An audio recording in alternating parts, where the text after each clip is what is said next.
7월 20일 수요일 라디오 코리아 모닝뉴스 3부 시간 함께하고 계십니다. 박현경 기자의 인사이드 아메리카. 네, 지난 일주일 사이 이 남가주에서 주류 뉴스에서 많이 다루고 주민들도 주목한 소식이 하나 있습니다. 바로 한 남성이 어디를 가는지 그의 소재에 관한 것이었는데요. 과연 무슨 일이 벌어지고 있는지 알아보도록 합니다. 박현경 기자. 네, 안녕하십니까. 지난주부터 어제까지 날마다 한 남성의 이 소재 파악이 주요 이슈였다고요? 네, 그렇습니다. 지금 코로나19 때문에 약간 가려져서 사실 한인 사회에서는 좀 묻힌 소식인데 LA 타임스와 ABC7, CBS LA 그리고 오렌지 카운티 레지스터까지 네. 주류 언론들에서는 꽤 비중 있게 보도한 뉴스였습니다.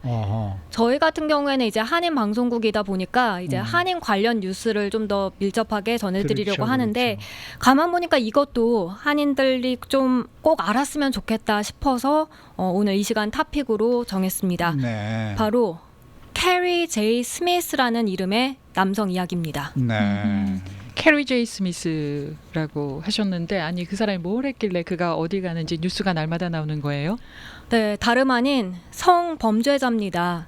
네. 아동 성범죄자인데요. 어허. 지난주 화요일에 정신병원에서 석방됐습니다. 중가주에 있는 코알린가 주립정신병원에서 21년을 지내오다가 풀려난 건데요. 그 후에 거처없이 또 떠돌아다니고 있고요. 그가 머무르는 곳에선 주민들이 나서서 잇따라 항의 시위를 벌이고 있습니다. 수사기관도 공식적으로 이 스미스의 소재를 밝히고 있습니다. 아니 근데 뭐 출소하거나 병원에서 석방된 성범죄자가 한두 명이 아닐 텐데 뭐 때문에 이렇게까지 지금 요란을 떨고 있는 겁니까? 네, 이 성범죄자들은 보통 성범죄자로 등록되지 않습니까? 그렇죠. 그런데 이 스미스는 성범죄자로 등록돼 있지 않습니다. 다시 말해 스미스가 언제 어디를 가도 알 수 없는 겁니다. 물론 성범죄자 중에 그렇게 등록 안 되는 게 맞다면 납득이 가지만요. 네. 이 스미스 같은 경우에는 이해가 안 되는, 이해할 수 없는 부분들이 많습니다. 스미스는 성범죄자로 처음에 등록됐다가 2005년에 갑자기 취소돼 버렸습니다. 오렌지 카운티 검찰에 따르면 연방 법무부가 스미스는 더 이상 성범죄자가 아니라는 편지를 보냈는데요. 검찰은 어떻게 그렇게 됐는지 알 수 없다고 밝혔고요. 뿐만 아니라 정신병원에서 풀려나게 된 것도 어떻게 가능한 것인지 현재로선 불분명합니다. 다시 말해 성범죄자로 등록돼 있지 않기에는 그리고 또 병원에서 석방되기에는 너무 위험하다 이런 지적의 목소리가 매우 높습니다. 그러면은 스미스가 어떤 범죄를 저질렀길래 그런 거예요? 네, 1985년으로 거슬러 올라갑니다. 예. 1985년 아동을 대상으로 한 경범죄 성범죄를 저질렀습니다. 당시 스미스는 이 혐의에 대해 유죄를 인정했고요. 어떠한 성범죄인지 구체적으로 정확하게 알려지진 않았습니다만 이때 평생 성범죄자로 등록돼 살아가야 하는 걸로 판결이 났습니다. 근데 하지만 앞서 전해드렸듯이 2005년에 무슨 이유에선가 갑자기 미등록돼 버렸고요. 네. 또 이뿐만이 아닙니다. 사실 그 후에 벌어진 일도 충격적인데요. 1999년 그 당시 스미스의 부인은 스미스가 쓴 한 편지를 발견해요. 예. 스미스 부부는 그때 코스타메사 지역에서 살았거든요. 근데 이 편지에는 이웃이었던 당시 7살 된 남자 아이를 보고 아주 폭력적인 성행위를 하는 그런 환상을 지닌 내용을 이렇게 적어놓은 거였습니다. 네. 결국 스미스는 정신 감정을 위해서 샌 버나디노 한 주립 정신병원에 들어가게 됐습니다. 검찰은 스미스가 아이들에게 너무 위험한 존재다 이렇게 결론 짓고요. 이렇게 해서 지난 21년 동안 병원에서 생활하는 것으로 이어졌습니다. 네. 지금 뭐 이 사진을 보니까 백인이네요. 네네. 그렇죠? 근데 이 다른 혐의도 받고 있다면서요, 이 스미스가? 네, 사실 저 편지를 쓴 것만으로는 형사 기소되진 않았고요. 대신 2002년에 이 미성년을 대상으로 한 성범죄 행위, 그것도 중범죄 혐의 20건이 적용된 적이 있었는데요. 근데 이게 1996년에 이웃 남자애를 대상으로 한 학대에서 연장선상에서 나온 거였습니다. 하지만 공소시효가 지나서 혐의가 디스미스되고 말았습니다. 뿐만 아니라 스미스는 자신이 남자아이 3명을 살해했고 200명을 성추행했다 이렇게 말하기도 했는데 조사관들은 스미스 말을 뒷받침할 만한 증거를 찾지는 못했습니다. 아, 그랬군요. 자, 정신병원에 입원해 있었던 그 21년 동안 스미스가 병원에서 나오려고 했었는데 못 나왔다고요. 네, 법에 따라서 매 6개월마다 병원에서 석방될 수 있도록 재판을 신청할 수 있는 기회가 주어집니다. 예. 그런데 재판 때에도 계속해서 스미스는 여전히 어린 소년을 성폭행하고 살해하는 끔찍한 환상을 계속 갖고 있었다고 해요. 아하. 검찰에 따르면 스미스는 자기 자신을 미스터 RTK라고 불렀는데요. 이 RTK가 뭐의 약자냐면 rape, torture, kill 이거의 앞글자를 딴 겁니다. 어허. 스미스는 또 어린 아이들을 대상으로 한 성범죄, 이 폭력적인 내용의 영화를 수집하고 싶어 했습니다. 심지어 스미스는 자신이 풀려나면 아이들을 성폭행하고 살해할 것이다. 이런 위협까지 일삼아왔던 것으로 드러났습니다.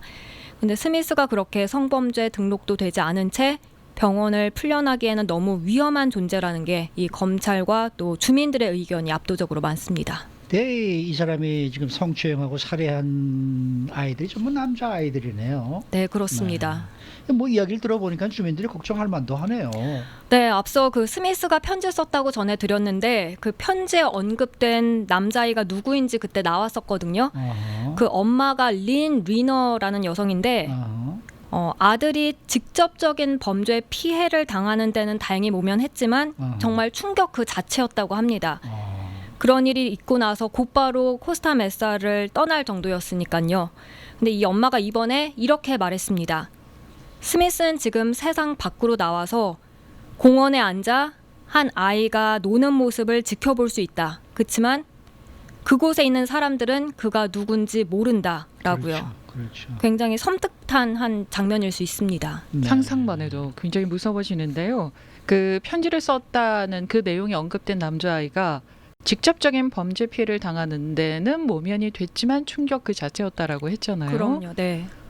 그것도 굉장히 무서운데 그래서 결국 주민들하고 수사당국이 직접 나서서 스미스의 소재를 파악하고 공개하고 있는 거네요. 네, 맞습니다. 그런데 이 스미스가 병원에서 나와서 지난 일주일간 떠돌아다닌 곳들이 한인들도 많이 거주하는 지역입니다. 네. 코로나, 오렌지, 레이크 엘시노어, 가든그로브, 산타에나 그리고 샌디에고 남가주 꽤 많은 지역들을 누비고 다녔습니다. 네. 그래서 사실 오늘 이 시간에 이 소식을 전해드려야겠다라고 생각한 건데요. 카운티로 보면 오렌지 카운티, 리버사이드 카운티, 샌디에고 카운티고요. 차근차근 살펴보면 먼저 오렌지를 가는 길에 LA에 하루 머물렀습니다. 그 다음 오렌지 경찰이 스미스가 왔다고 공표했고요. 네. 그리고 토요일 아침에는 리버사이드 카운티 코로나의 한 모텔에 갔습니다. 코로나 경찰은 그날 밤 9시 트위터를 통해 코로나를 스미스가 떠났다고 밝혔고요. 몇 시간 후에는 리버사이드 카운티 셰리프국 레이크 엘시노어 지부가 커뮤니티 얼럿을 발령합니다. 어허. 이 시간 현재 성범죄자 이 캐리 스미스가 이곳에 있다고 했죠. 그 후 일요일에는 샌디에고, 또 어제는 가든그로브 모텔, 그리고 어제 밤에는 산타에나. 이렇게 가는 곳마다 지금 주민들이 항해 시위를 벌이고 있고요. 수사기관들은 주민들에게 스미스 소식을 알리는데 적극적으로 나서고 있습니다. 뭐 스미스는 계속 지금 쫓기고 있는 거 아니겠습니까? 네, 맞습니다. 이 성범죄자로 등록이 되거나 아니면 해야 할 것 같은데 왜들 지금 이렇게 주저하고 있는 거죠? 네, 지금 안 그래도 수사 당국도 그렇고 검찰도 나섰습니다. 성범죄자로 등록도 안 된 상태로 스미스가 자신의 지역에 거주한다는 건 부모로서는 특히나 너무 불안한 일인데요. 그렇죠. 그래서 시위 벌이는 거고요. 미셸 박스텔 오렌지 카운티 슈퍼바이저 위원장도 이와 관련한 성명을 발표했습니다.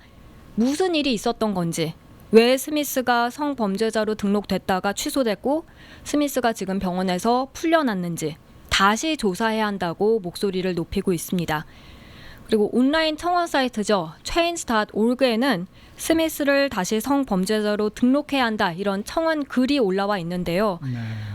지금까지 2만 9천 명 이상이 서명했습니다. 그래서 이 스미스가 성범죄자로 등록되지 않은 채 어느 지역이든 다니는 기간이 길어지면 길어질수록 주민들의 불안감은 높아질 수밖에 없고 위험도도 높아질 수밖에 없습니다. 네. 뭐 아직까지는 뭐 리버사이드, 오렌지 카운티 이쪽이지만 뭐 언제 뭐 하시라도 뭐 LA 카운티까지도 올라올 수 있는 그런 상황이고 올라왔다가 또 뭐 벤츄라 카운티도 갈 수 있는 상황이고. 네, 네. 제가 남가주에 사시는 분들은 좀 조심을 해야 되겠네요. 네, 사진을 한번 보시는 게 좋을 것 네, 같습니다. 사진을 한번 보시고 비슷하게 생긴 사람이 있으면은 여러분들이 조금 조심을 하셔야 될 것 같습니다. 연배는 어느 정도 되나요? 59살로 나와 있어요. 59살, 네. 59살이니까 뭐 백인이고. 한국 사람들보다는 좀 조금 더 나이가 들어 보이겠죠. 그러겠죠. 네. 네. 수고 많으셨습니다. 네, 고맙습니다. 박현경 기자였습니다.